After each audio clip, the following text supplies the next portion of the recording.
তো এই রোগীগুলো আমাদের কাছে যখন আসে তখন আমরা তার প্রথমে রোগীর হিস্ট্রিটা নিই। হিস্ট্রি নেওয়ার পরে তার কোনো সিস্টেমিক ডিজিজ আছে কিনা, যেমন হল ডায়াবেটিস। এরপর আমরা ডিজিটাল রেকটাল এক্সামিনেশন অর্থাৎ আঙ্গুল দিয়ে ভিতরটা পরীক্ষা করে দেখি।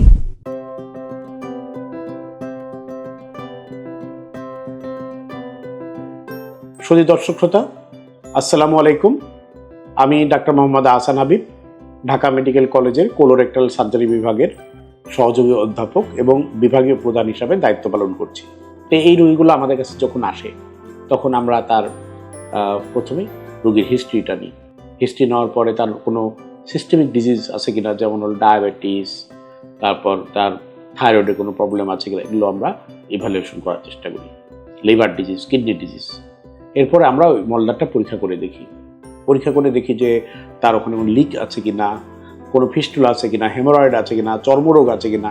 টিনিয়াসিস বলে একটা চর্মরোগ আছে, মানে ফাঙ্গাস, এটাতেও তার এরকম চুলকাতে পারে। এরপর আমরা ডিজিটাল রেকটাল এক্সামিনেশন অর্থাৎ আঙ্গুল দিয়ে ভিতরটা পরীক্ষা করে দেখি যে কোনো অন্য কোনো প্রবলেম, যে অ্যানাল ফিশার, ফিস্টুলা এগুলো আছে কিনা। এরপর আমরা প্রক্টোস্কোপি করে আমরা সেই রোগীটার দেখি যে তার প্রোক্টাইটিস রোগ আছে কিনা, হেমোরয়েড আছে কিনা। এরপর সেই রোগীর আমরা শর্ট কোলোনোস্কোপি বা সিগময়েডোস্কোপি পরীক্ষা করে নিই এবং তারপরে রোগীকে চিকিৎসা দিই।